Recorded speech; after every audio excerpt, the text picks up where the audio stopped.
근데 수도권 가면 이런 게 있어요. 매매가가 2억인데 전세가 2억 천이야. 정말 웃기죠? 정말 이런 게 있을까요?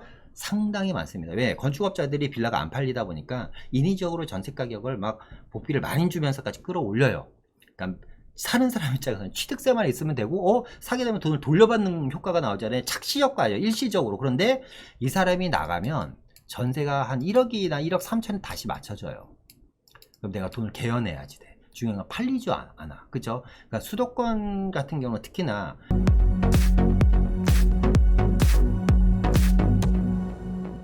안녕하십니까, 부동산 경제학의 황현입니다. 자, 오늘은요 빌라에 대한 이야기를 좀 해볼까 합니다. 지금 현재 초양극화 시대에 살고 있잖아요. 뭐 소득 수준도 어마어마한 양극화 시장이고요. 주택 구매 역시, 그리고 주택 시장도 큰 양극화 시장입니다. 우리가 흔히 주택이라고 얘기를 하면 사실상 통칭해서 아파트라고 생각을 하잖아요. 그래서 아파트 시장이 상당히 큰 양극화 시장이다. 서울 안에서도, 서울과 수도권은 얘기할 것도 없고요. 또 수도권과 지방으로 서울 안에서도 뭐 예를 들어서 강남의 30평대 아파트와 강북의 30평대 아파트가 무려 한 5배 정도 가격 차이가 납니다. 그러니까 상당히 큰 양극화 시장이죠. 그러니까 예를 들어서 강북에 아직 30평대가 4억짜리가 있거든요. 그러면 5배면 강남이면 뭐 4, 5, 20억이 훨씬 넘는 아파트들이 있지 않습니까? 이만큼 정말 큰 양극화 시장에 살고 있습니다. 이 양극화를 해소하기 위해서 어쩌면 많은 매수자분들이, 그리고 주택을 구매하려고 희망하시는 분들이 점점 도심으로 몰려드는 것 같아요. 어쨌거나 이 아파트 시장뿐만 아니라 다세대 주택이라고 일컬리는 통칭 빌라 주택 시장도 역시 초양극화 시장에 돌입했다라는 내용을 가지고 한번 이야기를 해보려고 합니다. 그러니까 다세대 주택은 사실상 서민주택이거든요. 사실 그렇기 때문에 이런 양극화가 일어나기 상당히 힘듭니다. 물론 개발지와 그렇지 않은 지역의 양극화는 상당히 심합니다. 그런데 개발지의 다세대 주택은 사실상 다세대로 보기 힘들죠. 왜냐하면 지금 현재의 빌라가 결국에는 아파트로 바뀔 거기 때문에 아파트 시세에 반영해서 움직입니다. 그런데 그렇지 않은 지역도 지금 양극화 현상이 일어나고 있다. 어떤 내용인지 한번 뉴스를 보면서 한번 이야기해 보도록 하겠습니다. 자, 첫 번째 뉴스인데요. 이런 내용이 있네요. 용산 내용입니다. 2020년 8월 11일 날 뉴스니까, 그러니까 어저께 뉴스네요. 용산에 신규 단지, 신규 아파트죠. 신규 단지에 임대 매물이 월세가 한 40%를 차지한다라는 내용입니다. 그러니까 무슨 얘기냐면 이번에 임대차법 영향으로 인해서 전세 가격이 지금 58주 동안 상승을 하고 있지 않습니까? 어마어마한 상승이죠, 사실상. 그러니까 지금 뭐 제가 앞선 영상에도 얘기했지만 이런 매매 가격 상승뿐만 아니라 전세 가격 상승이 모두 다 4주택자들 때문이라고 지금 정부는 생각하는 것 같아요. 그래서 어쨌거나 임대차법을 정말 속전속결로 처리를 해갖고 임대차법이 이제 시행이 됩니다. 그러다 보니까 많은 집을 갖고 있는 임대인 입장에서는 여러 가지 생각을 하게 되겠죠. 그렇죠? 한번 뉴스를 보도록 하겠습니다. 임대차법 이후 월세 전환이 빠르게 가속화되고 있다는 내용이고요. 뭐 용산뿐만 아니라 서대문 같은 경우는 대표적인 재개발 시장이죠. 이런 재개발 시장에서 신규로 입주하는 아파트들이 지금 두 달 새 월세 전환율이요 26%에서 32%로, 그러니까 26%에서 32%니까 월세가 점점 어떻게 늘어나고 있다는 겁니다. 월세가 늘어난다는 건 결국에는 전세 물량 감소. 전세 물량 감소는 무슨 뜻을 얘기하죠? 전세 물량이 품귀 현상이 일어날 수도 있다는 겁니다. 그죠? 한번 뉴스 내용을 보겠습니다. 직장인 안모 씨는 지난달 31일 입주를 시작한 경기도 성남시의 산성역 포레스티아 전용 면적 84제곱미터를 보증금 1억 원에 월 160만 원의 월세로 내놨다라는 겁니다. 그죠? 지난달 초만 해도 전세 보증금 6억 원, 그러니까 지난달 초만 해도 6억 원의 전세를 내놨던 거를 월세로 전환을 시켰다는 내용이죠. 전월세 상환지와 계약갱신 청구권이 시행되면서 마음이 바뀌었다는 얘기입니다. 임대차 입법 시행으로 전세 매물이 급감해, 전세 매물이 지금 씨가 말랐죠. 근데 이 아파트뿐만 아니라요, 서울 중요 지역의 다세대 주택도 지금 전세는 씨가 말랐습니다. 왜 씨가 말랐는지 조금 이따 얘기를 하고요. 매물이 급감해 월세로 내놔도 계약이 가능하지 않겠냐라고 얘기를 했다. 서울 등 수도권에 입주를 시작한 신축단지에서 월세 매물 비중이 점점 늘어나고 있다. 뭐 서울 같은 경우 대표적인 데가 용산이랑 서대문이 늘고 있다고 합니다. 임대차 입법 시행 등으로 집주인들이 전세로 내놨던 매물을 월세나 반전세로 전환하는 움직임이 상당히 두드러지고 있다. 예를 들어서 이런 거죠. 집주인이 맨 처음에 보증금 6억 원으로 내놨잖아요. 그런데 이제 아시겠지만 전세 지금 사시는 분들은 다 공감하실 겁니다. 보통 전세를 들어가시는 분들은요, 자기 자본 비율이 약합니다. 예를 들어서 아파트 6억짜리 전세를 들어가면 내 돈 2억만 있어도 전세 대출 한 4억 정도를 받아서 이제 이 전세를 들어갈 수가 있죠. 그죠? 그러면 전세 대출 4억에 대한 이자는 뭐 얼마 나올까요? 개인마다 틀리겠지만 한 70에서 80만원 초중반 정도 나올 겁니다. 그럼 80만원이라고 잡고.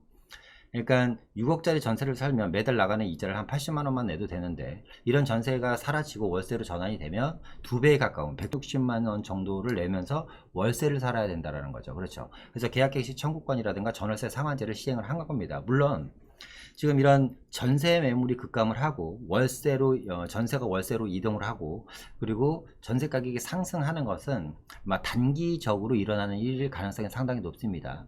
한 중장기적으로 보면 앞으로 한 2년에서 3년, 4년 정도로 보면 전세 시장이 상당히 안정적이 되겠죠. 그럴 수밖에 없는 게 전월세 상한제와 계약갱신 청구권으로 인해서 전세 가격 상승이 안 되잖아요. 그러니까 새로 이 시행이 되기 전에, 그리고 지금 현재 전세를 안 놓으신 분들, 신규 아파트 같은 경우는 이제 처음 전세나 월세를 놓는 거기 때문에 내가 마음대로 할 수 있단 말이죠. 자금력이 있으신 분들은 월세를 돌리실 거고, 잔금에 대한 불안감이 있으신 분들은 당연히 전세를 놓을 겁니다. 그러니까 모든 주택이 다 월세 전환은 안 되겠지만 상당 부분은 또 월세를 가고 상당 부분은 전세를 남을 겁니다. 그러면 예를 들어서 전세를 남았다고 칠게요. 2+2이기 때문에 4년 동안, 그러니까 앞으로 2년에서 3년 정도는 상당히 안정적일 거라는 생각이 됩니다. 좀 중장기적으로 봤을 때. 그러면 4년차 이후부터는 어떤 일이 벌어질까요? 4년차 이후부터는 집주인이 이제 통보를 하겠죠. 나가라. 그죠? 예를 들어서 내가 들어서 살겠다라든가 여러 가지 이유로 인해서 나가라는 통보를 할 겁니다. 그런 다음에 전세 가격을 상당히 높게 올릴 수도 있을 겁니다. 지금 서울의 임대차 시장의 가장 큰 문제는 뭐냐면, 일단 재건축부터 한번 얘기를 해보겠습니다. 재건축 같은 경우는 2년 실거주를 하지 않으면 사실 입주권이 안 나옵니다. 그렇죠? 그렇기 때문에 지금 강남 재건축에 있는 아파트들의 특징이 저렴한 전세 물량인데, 이런 저렴한 전세 물량들이 실수요에 의해서 계속해서 줄어들고 있다 라고 말씀드리고 싶고, 또 하나는 임대주택 시장도 뭐 여러가지 지금 반발이 상당히 많기 때문에 이제 과거에 소급 적용을 안 하겠다. 그러니까 이제 기존 뭐 내가 만기 때까지는 어쨌거나 임대 물량이 남아 있는 겁니다. 그죠? 거기다가 이제 그 10+10, 그러니까 뭐 예를 들어서 주억 이상 주택에 대해서는 집주인이 10년을 거주해야지만 장기보유 특별공제를 받을 수 있기 때문에, 또 9억 이상 주택에 대해서는 많은 사람들이 실거주를 계속 채워나가고 있습니다. 그러니까 점점 실거주 위주의 시장이 되다 보니까 어떤 일이 벌어지죠? 전세 물량이 점점 급감을 하는 거죠. 그죠? 그러니까 어쨌거나 여러 가지 이유에 의해서 지금 전세 물량은 상당히 줄어들고 있다. 하지만 이게 단기적인 현상일 거고, 아마 올 연말이 지나서 내년 정도가 되면 안정이 될 텐데, 이것도 단기적인 안정일 가능성이 상당히 높다. 앞으로 이게 계속해서 이루어진다면, 이게 계속해서 지금 이 전월세 상한제와 계약갱신 청구권이 장기화가 된다고 하면 향후에 불보듯 뻔하죠. 전세 가격 상승. 예를 들어서 뭐 일부 국회의원은 10년 정도 안정적으로 살 수 있게 하자, 2+2 얘기까지 나오잖아요. 그럼 예를 들어서 이렇게 생각해 봅시다. 2년 4년이 아니라 이제 6년으로 전세를 살게 돼요. 그럼 6년으로 살게 되면, 자, 서울의 전세 물량이 100세대예요. 100세대인데 100세대가 전세가 싹 다 들어갔어요. 2020년 오늘 날짜로 8월 12일이죠. 오늘이 8월 12일 날짜로 100세대 전세가 싹 들어갔어요. 그럼 이 전세 물량은 6년 있다 튀어나오게 되죠. 그럼 신규로 서울에 전세로 진입하는 사람들은 물량이 없는 거예요. 그죠? 그러면 새로운 물량들은 시세보다 엄청나게 높게 내겠죠. 가격이 어마어마해진다라는 겁니다. 그러면 6년 있다가 만기돼서 나오는 사람은 또 그 전세 가격을 감당을 못하게 되는 거예요. 그죠? 이게 오래 사는 게 좋은 것 같지만, 기존에 사는 사람들은 좋아요. 뭐 6년을 살던 4년을 살던 10년을 살던 좋지만, 그 이후에 신규로 이 전세 시장에 들어오는 사람들은 어마어마한 고통을 정말 감수해야 될 수밖에 없습니다. 어쨌거나 아파트 시장은 지금 보시는 것처럼 상당히 전세 시장이 불안하다라고 말씀드리고 싶습니다. 다 아는 내용이죠. 다음 뉴스 한번 보겠습니다.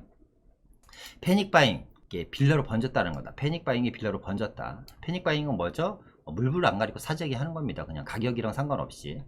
어쨌거나 지금 전세 가격에 대한 불안 심리로 인해서 이 불안한 심리가 빌라 시장으로 번졌다는 얘기고요. 서울입니다. 여기서 중요한 건 뭐였죠? 별표 3개. 별표 우리가 3개를 쳐야 될 거는 반드시 기억하게 된 건 서울이라는 거. 서울 거래량과 가격이 지금 동반 상승하고 있다. 무슨 얘기냐? 빌라에 첫 번째 서울이죠. 서울의 다세대 주택, 다세대입니다. 서울 다세대가 거래량과 가격이 동반 상승하고 있다는 겁니다. 서울입니다. 역시 다시 서울 다세대 연립 거래량이 12년 3개월 만에 최대치를 기록하고 있다는 겁니다. 얼마나 기록했는지 한번 좀 이따 보고요. 아파트 값은 단기 급등을 하고요. 전세에 맞아 시가 말라다 보니까 빌라 수요가 늘어났다. 아파트 가격이 너무 비싸지고 전세가 없는데 왜 빌라로 올까요? 그죠? 한번 왠지는 다시 한번 보고요. 일단은 2020년입니다. 서울 부동산 정보광장 거래량인데요. 2020년에 3월 달에 서울 지역의 다세대 주택과 연립주택 거래량 추이를 보니까 3,608세대가 거래가 됐네요. 8건이. 그런데 그로부터 하나, 둘, 셋, 넷 4개월이 지난 현재 6,369건이니까 무려 100% 상승. 야, 거래량이 100% 상승이에요. 100% 상승. 그죠? 그러니까 왜 그러냐면 예를 들어서 이런 거죠. 어떻게 말씀드리면 될까요? 예를 들어서 가양동에 54제곱미터 아파트를 한 채 갖고 있어요. 54제곱미터 아파트를 한 채 갖고 있어. 근데 자녀가 있는 거예요. 자녀가 있어서 목동에서 공부를 하고 있습니다. 목동에서 공부를 하고 있어요. 그런데 가영동 아파트를 팔 수가 없으니까 팔면 무주택자가 되고 불안하잖아요. 그죠? 가영동 아파트를 전세를 줬어요. 전세를 준 상태에서 목동 아파트 전세를 삽니다. 그럼 전세자금 대출을 받았겠죠? 그죠? 그런데 정책에 의해서 주택이 있는 사람은 A라는 주택이 있는 사람은 전세자금 대출을 어떻게 해요? 만료가 되면 회수를 하죠. 그럼 이 사람은 전세자금 대출 목동에서 애들 교육 때문에 살고 있는데 전세자금 대출 회수가 되면 전세를 못 살 거 아니에요. 그죠? 그러면 목동 전세를 들어가기 위해서 가영동 아파트를 파는 방법이 하나가 있고, 그죠? 아니면 가영동 아파트를 팔고 목동 아파트를 대출을 받아서 사는 방법이 있습니다. 그런데 목동의 아파트는 주택주입자금 대출이 나오는 아파트가 별로 없죠. 그죠? 아주 소형 아닌 이상은. 그죠? 없지 않습니까? 다 웬만하면 15억이 넘어가 버리니까. 그리고 가양동 아파트를 팔아서 사실상 목동에 매입을 하는 것은 현실적으로 불가능하잖아요. 그렇죠? 아니면 가양동 아파트를 사는데 이번에 목동으로 애들 교육 때문에 이사 오려고 하는데 전세자금 대출이 막혀버리는 거예요. 그런데 다행히도 다세대 주택 단독 다가구는 전세 대출이 나와요. 내가 주택이 있어도. 그러니까 가양동에 주택이 있는 상황에서 목동으로 전세를 우리 아들이나 자녀를 위해서 교육 때문에 전세를 가야지 되는데 아파트는 못 들어가니까 어떻게 이수요들이 지금 다 단독 다가구 다세대 시장으로 몰리는 겁니다. 근데 단독 다가구는 사실 불편하잖아요. 여러 가지로 출입문도 하나 있고 주차도 안 되고 여러 가지 보안도 위비하고. 그런데 신축 빌라 같은 경우는 뭐 주차장도 잘 돼 있고 웬만해서는 요즘 거의 1대1로 나오고, 그리고 엘리베이터도 잘 돼 있고 보안도 철저하고, 그죠? 왜냐면 CCTV가 사방에 이제 다 달려 있으니까 요즘 나오는 신축 같은 경우는. 그러다 보니까 빌라 시장으로 전세가 유입되는 겁니다. 그죠? 그러니까 이런 상황이죠. 그러니까 제가 지금 단순하게 자녀 교육 문제 때문이라 그랬는데 여러 가지가 이유가 있을 거 아닙니까? 개인 사정에 의해서. 예를 들어서 교육적인 문제도 있을 거고 직장적인 문제도 있을 겁니다. 아니면 부모를 공양해야 되는 여러 가지 개인적인 이유나 사유가 있는데 이걸로 인해서 아파트가 한 채가 있다는 이유로 목동에 있는 아파트 전세를 못 들어가는 겁니다. 아니면 이런 케이스도 있겠죠. 굳이 아파트가 아니더라도 빌라도 주택으로 치기 때문에 제가 예를 들어서 미아리에 빌라를 한 채를 갖고 있어요. 그런데 미아리에 빌라가 한 채 있는데 제가 여러 가지 이유로 인해서요 세종시로 직장이 옮겨졌어요. 근데 세종시에 아파트를 살려고 하니까 미아리에 있는 빌라를 팔지 않으면 아파트를 못 사요. 예를 들어서. 근데 그 빌라를 또 못 파는 상황이야. 여러 가지 이유로. 이유는 있겠죠. 근데 세종시에 아파트를 전세를 들어가려고 하니까 전세자금 대출이 막혀요. 미아리 빌라 때문에. 그럼 어떻게 해요? 세종시에는 오피스텔 들어가야죠. 왜? 오피스텔은 전세자금 대출 나오니까. 혹은 다세대를 들어가야 되겠죠. 그러니까 여러 가지 이유로 인해서 지금 아파트뿐만 아니라 빌라의 전세 가격이 오르면 당연히 매매 가격이 뛸 겁니다. 그리고 또 하나는 이런 거죠. 예를 들어 10억 하는 아파트가 있었습니다. 10억 하는 아파트가 있었는데 이 10억짜리 아파트 주변에는 2억짜리 빌라가 있었어요. 2억짜리 빌라가 있었습니다. 그런데 얘가 20억으로 뛰었어요. 20억으로. 아파트가 어마어마하게 많이 뛰었죠. 그러면 수치상으로 보면 얘도 4억 정도는 뛰어낼 거 아닙니까? 그죠? 동반 상승하니까 뭐 이런 영역으로 인해서 빌라 가격이 상승을 하니까 빌라도 돈이 되네 하고 들어오는 수요도 있을 거고, 아까 말씀드렸던 것처럼 임대차법으로 인해서 어쩔 수 없이 울며 겨자 먹기로 들어오는 수요들이 지금 상당히 많이 늘어나고 있다. 그래서 어쨌거나 빌라가 4개월 만에 거래량이 100%가 상승을 했습니다. 100%. 어마어마한 겁니다. 물론 전세도 시가 말랐을 겁니다. 뭐 용산도 그렇고요. 마포 지역도 그렇고요. 도심권에 있는 데는 지금 빌라가 전세가 뭐 눈치고 찾아도 찾기 힘들다고 합니다. 자, 또 다른 뉴스 한번 보겠습니다. 공공재개발에 대한 얘기인데요. 최근 국토부에서요 8.4 부동산 대책에서 공공재개발을 발표했죠. 그죠? 정비예정구역이라든가 정비구역에 대해서. 그러니까 이런 공공재개발 카드 때문에 또 빌라가 들썩이고 있다. 집값 자극을 우려하고 있다. 규제가 덜한 다세대 주택. 그렇죠. 다세대는 규제가 덜하죠. 아파트보다는. 왜? 첫 번째는 임대사업자 등록을 할 수가 있죠. 두 번째, 임대사업자 등록을 하면 장기 보유 특별공제 70%를 받을 수 있어요. 잘 생각해보세요. 이게 70%가 얼마나 큰 거냐면, 우리 아파트에서 장특공제 80% 받으려면 10년을 살고 10년을 보유해야지 되는데, 이 다세대 장기 보유 특별공제 70%를 받기 위해서 그냥 보유만 해도 돼요. 안 살고 임대사업자 등록해놓고. 그죠? 그런데다가 개발까지 진행이 된대요. 그러니까 기대 심리가 얼마나 크겠어요. 그죠? 공공재개발 확실하게 공공재개발로 2만 세대 이상을 공급한다고 하니까. 그러다 보니까 이 공공재개발이 예정되고 있는, 어디에 한대요? 서울 중심지에다 한다 그러잖아요. 이런 중심지에 정비 예정 구역이라든가 재개발이 될 만한 지역이라든가 해제 구역에 있는 지역들의 빌라들이 또 가파르게 지금 현재 상승을 하고 있다. 이유는 뭐예요? 소액 투자가 가능하죠. 아파트에 보다는 정말 아파트를 살 수 있는 돈의 5분의 1만 있어도 투자가 가능하기 때문에 소액 투자가 가능하다는 것도 상당히 큰 이점으로 자리 잡고 있습니다. 다음 뉴스를 한번 보겠습니다. 이번 뉴스는요, 지금 여태까지 말씀드린 내용과 전혀 다른 내용입니다. 어떤 내용이냐면, 빌라가 전혀 팔리지 않는다.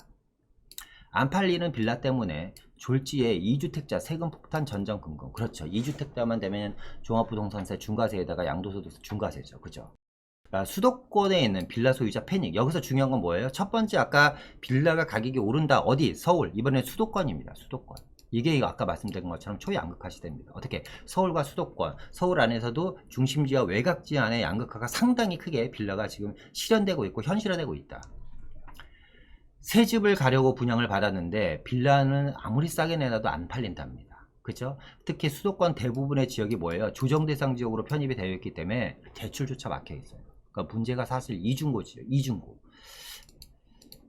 인천 남동구에서 공인중개업을 하는 김모 씨는 집주인이 맨날 전화가 온대요. 집이 팔렸냐 안 팔렸냐 이런 전화가 끊임없이 온다고 합니다. 아무리 싸게 내놓아도 빌라를 사려는 사람이 없다. 왜? 인천 남동구 같은 경우는요, 진짜 신축 빌라 천국입니다. 밭이에요, 밭. 그리고 이제 인천 남동구 같은 경우는 부동산 업자들이 한 번 빌라를 지으면 한꺼번에 4동 5동, 그러니까 뭐 100세대, 70세대, 50세대 막 이렇게 지어두는 동네예요. 근데 서울은 그렇게 안 짓잖아요. 한 지역에 빌라 하나지만 뭐 한 동짜리 딱 하나 들어가잖아요. 왜? 땅값이 원체 비싸다 보니까. 그렇죠? 근데 수도권은 이런 형태의 빌라 단지들이 엄청나게 많다는 거죠. 인천뿐만 아니라 뭐 용인이라든가 또 뭐 수원이라든가 그리고 어디에요? 저기 뭐 일산이라든가 남양주 이런 외곽 지역은 진짜 빌라들이 어마어마한 물량이 들어갔습니다. 괜히 빌라를 샀다 폭탄 맞은 사람들이 많다. 지난 6.17 대책에서 수도권 대부분이 어떻게 조정대상 지역과 투기과열지구로 지정이 됐죠. 그죠? 그러니까 뭐예요? 여러가지 규제가 들어갔습니다.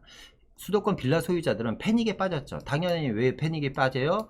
뭐 조정대상 지역 투기과열지구다 보니까 뭐 매매라든가 아니면 매도라든가 매수를 할 때 많은 세금을 부과되기 때문에 거래가 잘 안 되겠죠. 그러니까 빌라에서 살았는데 쉽게 얘기하면 이런 겁니다. 아파트를 분양을 받았대요. 그러니까 빌라가 있고 아파트를 분양을 받았는데 이 아파트를 분양받았기 때문에 대출을 받으려면 주택담보대출을 받으려면 어떻게 돼요? 빌라를 팔지 않으면 대출이 안 나오죠. 그죠? 그러니까 이게 지금 뭐 이중고입니다. 팔지 뚫리지도 않고 새로 지은 집에 잔금을 쳐야 되는데 대출도 안 나오고. 그죠? 정부가 무주택자, 1주택자 처분자들 중에 한해 종전 대출 규제를 적용한다. 그러니까 빌라가 팔려야지 대출이 나오는 겁니다. 일시적 1가구 1주택으로 찍은 게 이제 이걸 이제 인정을 해주기 때문에 이런 구제방을 내놨지만 문제는 뭐예요? 낡은 빌라는 쉽게 팔리지가 않는다. 그러니까 여러분들 구입하실 때 너무 낡은 빌라는 사실 좀 신중하게 구입을 하셔야 된다. 근데 저는 이 뉴스를 보면서 좀 이런 생각은 들어요. 정부가 조정대상 지역과 투기과열 지역으로 지정을 하고, 그죠? 이제 거래를 못하게 여러 가지 규제를 취하고 있습니다. 그런데 어쨌거나, 뭐, 23번째 대책의 가장 주요한 핵심 내용은 뭐냐면, 주택가격 상승을 막겠다라는 겁니다. 근데 앞서 말씀드렸던 것처럼, 주택가격 상승이라는 것은 다시 말해서, 아파트 가격 상승이거든요. 예를 들어서, 남동구에 있는 빌라들은 거의 대부분이 사실상 임대사업 목적보다는 아파트를 들어가려고 하는 실수요자들에 의해서 산 겁니다. 그리고 남동구에 있는 빌라를 사신 분들이 도대체 무슨 아파트 시장에 막대한 영향을 미쳤을까요? 예를 들어서 노원구 같은 경우도 이제 조정대상 지역이잖아요. 그죠? 조정대상 지역입니다. 투기과열 지역이고. 그런데 뭐 노원구 같은 경우에 빌라를 소유한 사람이 노원구 아파트 가격에 얼마나 큰 영향을 미쳤을까요?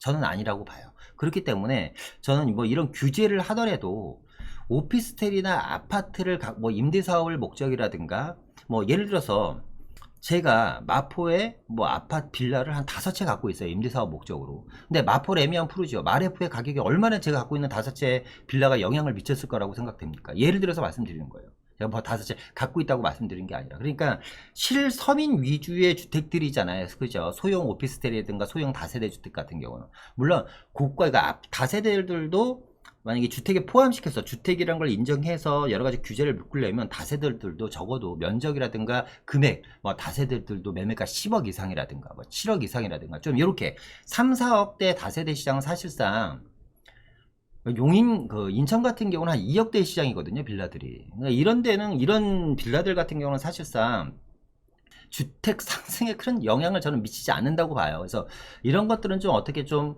구제를 해줘야 되지 않냐, 구제를. 그런 거에 대한 새로운 좀 대안을 좀 내놔주셨으면 좋겠다. 뭐 이런 것 때문에 지금 고통받으시는 분들이 많아요. 그래서 만약에 집이 안 나와서 경매가 넘어가고 여러 가지 문제가 되면 이것 또한 사회 문제가 되지 않을까라는 생각이 듭니다. 어쨌거나 빌라가 지금 서울과 수도권 그리고 서울 안에서도 서울 중심지와 외곽 지역이 지금 점점 어떻게 초양극화 시장이 벌어지고 있다. 최근 뉴스 계속해서 보겠습니다. 최근 공급대책 등으로 호재가 있는 신축 혹은 재개발 빌라들은 거래가 상당히 많이 된다는 내용입니다. 아까 얘기한 것처럼 서울 부동산 정보광장에 따르면 7월 다세대 연립주택 가격은 6,369건으로 12년 3개월 만에 최대치.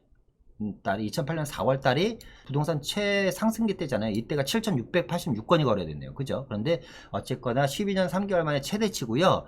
지금 올해만 보더라도 4개월 동안 거래량이 100% 올랐다. 100% 상승을 했다. 거래량이.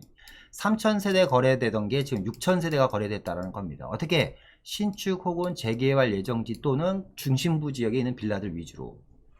권대중 명지대 부동산학과 교수는 신축 재개발 중심으로 빌라 거래가 느는 것은 맞지만 그 외에 지방 수도권 빌라는 가격 하락과 매물 적재, 그러니까 엄청난 약흥가죠. 그죠? 서울의 신축 또는 재개발 중심 또는 개발이 될 만한 예정지의 빌라는 물건도 없어요. 여러분 아시겠지만 대표적인 개발지 어디에요? 용산 가보면, 용산 갔다 오신 분들이 저희한테 하는 얘기가 있어요.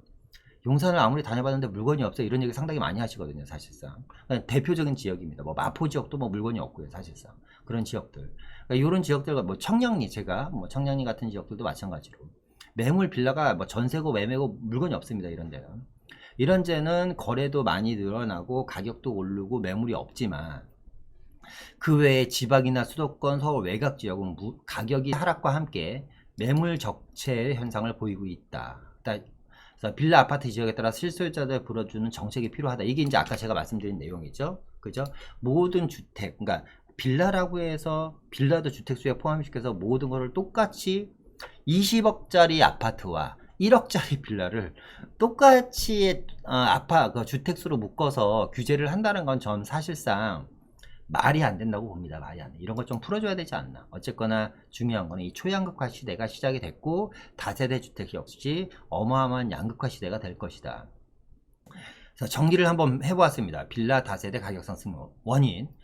서울 아파트 가격이 급등을 했죠. 첫 번째, 서울 아파트 가격이 급등을 하고 그러다 보니까 전세 매물이 부족합니다. 서울 아파트 급등으로 인해서 서울 아파트의 전세 매물이 부족하고 당연히 전세 가격 급등, 불안심리와 함께 불안심리로 인해서 수요가 어쩔 수 없이 규제를 덜 받는 빌라 쪽으로 많이 증가하고 있다. 이게 매매건 전세든 월세든 간에.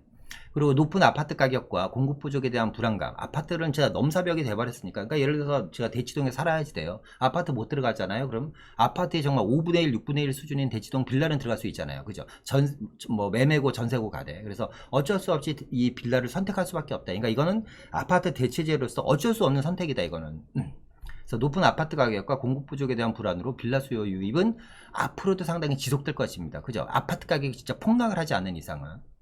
자, 정책적인 영향도 많죠. 첫 번째, 6.17 대책, 6.17 부동산 대책의 영향을 한번 보겠습니다. 어떤 영향이 있었냐? 6.17 대책에서는 서울 기준 3억 이상의 아파트 매매시에는 전세자금 대출이 안 나와요. 그러면 서울에 3억 이하 아파트가 어디 있겠습니까? 그럼 무슨 얘기예요? 6.17 대책의 핵심은 서울 아파트 사면 당신들 전세자금 대출 다 회수할 거고 전세자금 대출 신규로 안 나갑니다. 이 얘기입니다. 아까 앞서 말씀드렸던 것처럼 어쩔 수 없이 4억짜리 아파트를 갖고 있는데 내가 다른 이유로 다른 이유로 다른 지역에 전세를 살아야 되는데 전세자금 대출 안 나와요. 아파트가. 그럼 어떻게 해? 전세자 대출이 나오는 다세대라든가 다가구는 예외니까 이쪽으로 수요가 몰릴 수밖에 없죠. 6.17 대책. 두 번째 7.10 대책입니다. 7.10 대책. 부동산 대책 영향. 역시 7.10 부동산 대책 영향입니다. 아파트에 대한 임대사업자 혜택을 다 폐지시켜버렸으니까 뭐 아무리 종부세가 올라간다고 하고 취득세가 올라간다고 하더라도 투자를 하시려는 분들이 있을 거 아니에요. 하시려는 분들은 전혀 없지는 않을 거 아닙니까? 투자 수요가 뭐 100명이었는데 갑자기 0명이 되지는 않을 거 아니에요. 그 중에 10명이고 20명이고 투자를 하시려는 분들이 있을 거 아니에요. 이런 분들이 지금 빠르게 아파트 시장에서 다세대 시장, 특히 개발지 시장으로 넘어오고 있다. 왜? 다세대 단독 다가구가, 특히 단독 다가구는 나중에 토지 가격 상승분을 우리가 기대할 수 있고, 향후에 재건축이라든가 리뉴얼 아니면 단독주택 100평짜리를 부셔서 상가를 지을 수도 있잖아요. 여러 가지 토지의 활용도 면에서 단독 다가구는 계속해서 수요가 늘어나고 있고, 다세대 주택도 마찬가지라는 거죠. 다세대 주택도 임대사업자 혜택이 폐지됐지만 이 친구들 같은 경우는 아직까지 취득세 감면이 있고요.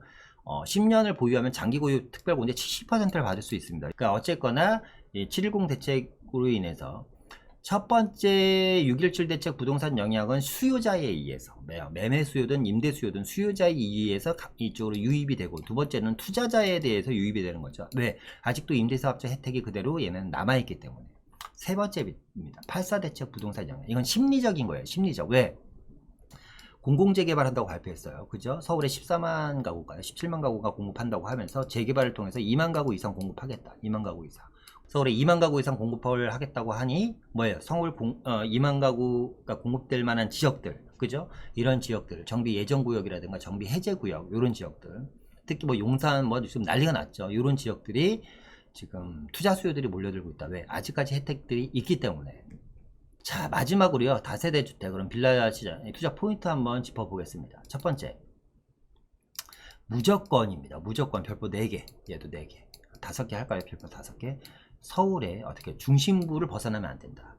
그러니까 서울에 3도심 있잖아요. 3도심, 웬만하면 3도심, 서울 광화문에서부터 동대문까지 이어지는 상업지역의 3도심, 그죠? 서울 광화문에서 동대문까지 이어지는 3도심과 영등포 여의도와 강남을 이루는 이 3도심, 이 3도심 안에 포함되는 라인들은 다 괜찮아요. 여기가 어디예요? 마포 지역이고 여기가 성동구 지역이잖아요. 여기는 뭐 서초구라든가 뭐 사당동 이런 지역들일 겁니다. 그래서 이 3도심, 그리고 가운데 용산이 있고요. 얘는 3도심 위주, 3도심 위주의 투자가 돼야지 되고, 여기에 이제 제가 재개발 플러스 도시환경 정비사업이라고 써놨는데, 이건 무슨 뜻이냐면, 예를 들어서 뭐 미아리에 재개발 예정지를 샀어요.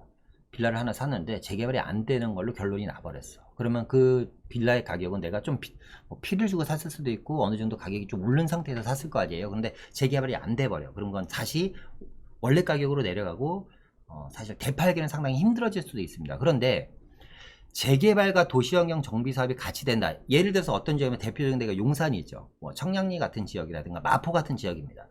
재개발도 하고 도시환경 정비사업은 뭐예요? 업무타운을 조성하는 거죠. 그렇죠. 재개발을 하고 한쪽에서는 초고층의 업무타운을 조성을 한 블럭에서 같이 해요. 이런 데는 설령 이 재개발이 무산됐다고 하더라도, 예를 들어서 내가 용산 정비창 부지라든가 캠프킴 부지라든가 뭐 용산 공원 주변이라든가 이런 데 빌라를 하나 사놨어요. 원효라든가 청파동이라든가 효창동 이런 데. 그런데 재개발이 될 줄 알고 샀는데 재개발이 안 돼 버렸어. 그런데 바로 앞에 100층짜리 건물들이 한 수십 동이 올라가 버린 거예요. 그럼 가격이 오르겠죠. 예를 들어서 그러니까 재개발보다는 사실 도시환경 정비사업에 좀 더 초점을 맞추셔야지 돼요.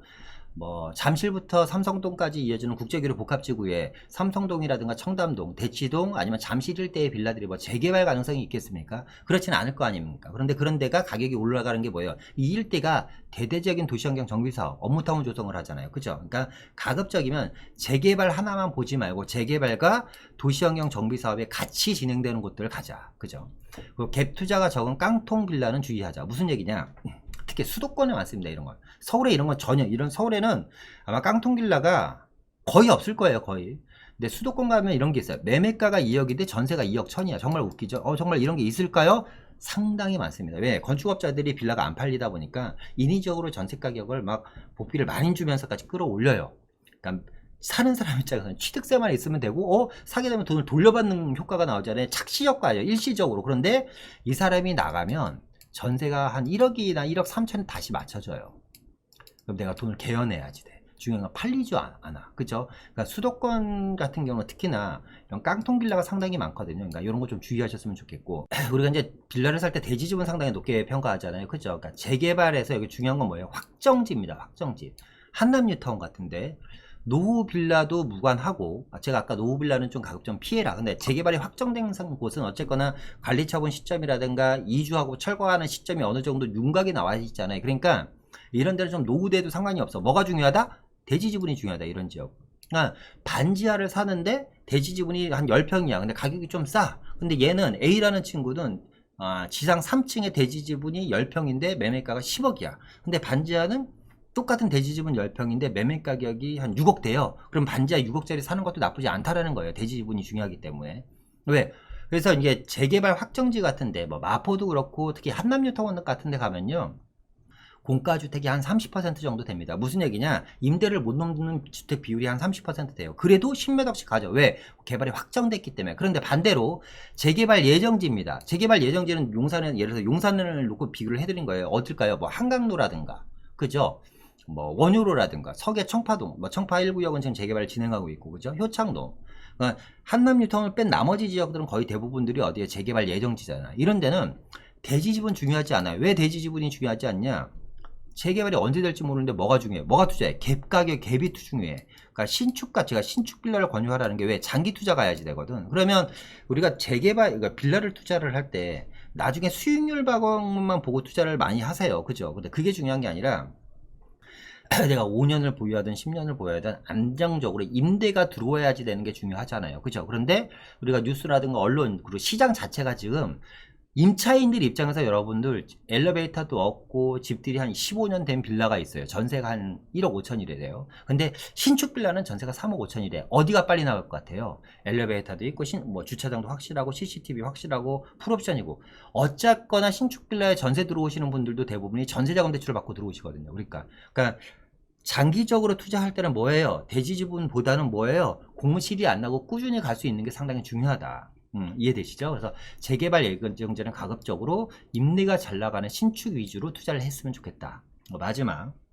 마지막입니다. 마지막으로 소액 투자가 가능하다는 게 상당히 장점이죠. 소액 투자가 가능해서 향후 높은 수익률을 기대할 수 있다. 투자금 한 3천에서 2억대까지. 뭐 용산 같은 데는 2억대고요. 서울 도심권 같은데 예를 들어서 청계천이 끼어 있는 변들, 청계천 변들 주변에 마장동도 재개발이 상당히 활성화될 확률도 있고, 홍익동이라든가 왕십리 주변 이런 지역들은 5천대 미만으로도 상당히 가능하고요. 그리고 중공업 지역들도 5천대 미만 상당히 가능하고, 그리고 도심부 마포라든가 어디에 청량리 이런, 아니면 강남권에 아까 국제기록 복합지구 주변들은 한 1억대. 그러니까 지역이라든가 이런 데 별로 다양하게 투자금이 형성되어 있기 때문에 소액 투자로도 충분히 가능하다. 그래서 높은 수익률을 기대할 수 있다. 특히 제가 말씀드린 이런 도심부 같은 경우는 뭐예요? 재개발만 진행되는 게 아니라 다 뭐예요? 도시환경 정비 사업이 같이 진행되는 곳들이기 때문에 임대시장도 상당히 안전하다. 이렇게 좀 정리를 해드리겠습니다. 그래서 오늘은 다세대 주택 양극화에 대한 이야기를 한번 해봤습니다. 그러니까 이 양극화는 지금 사회 전반적인 문제인 것 같아요. 그리고 이 양극화가 사실상 나중에는 크나큰 사회 문제로 될 수도 있을 것 같다라는 생각이 듭니다. 그러니까 이런 양극화를 해소하기 위해서 어쨌거나 정부에서도 다양한 노력을 하고 있는 건 알겠지만, 저는 그 노력의 방향이 좀 잘못된 것도 상당히 많다 좀 말씀드리고 싶습니다. 어쨌거나 여러분 요즘 장마로 인해서 정말 지금 며칠에 50일째 지금 비가 내리고 있다고 합니다. 전세 가격 58주째 뛰고 있고 상당히 사실 우울한 시간입니다. 그리고 이렇게 비가 많이 내리면 사실상 심리적으로 상당히 좀 처지고 우울하잖아요. 이럴 때일수록 좀 여러분들 운동 열심히 하시고 좀 좋은 생각, 기쁜 생각 많이 하셔서 좀 정신적으로라도 좀 내가 멘탈을 좀 강하게 만들어야 될 필요도 있다. 멘탈이 강하게 만들려면 육체적으로 강해야 됩니다. 좀 잘 어려움을 이겨나가셨으면 좋겠고요. 빌라 시장도 양극화 시장이 되고 있다. 여러분, 오늘 이 내용 상당히 중요한 내용이니까요. 다시 한번 꼭 인지하셨으면 좋겠습니다. 자, 오늘 이상 마치고요. 다음에 더 좋은 이야기로 찾아뵙도록 하겠습니다. 여러분들이 눌러주시는 좋아요와 구독은요, 항상 저에게 큰 힘이 됩니다. 다음에 더 좋은 내용으로 찾아뵙도록 하겠습니다. 감사합니다.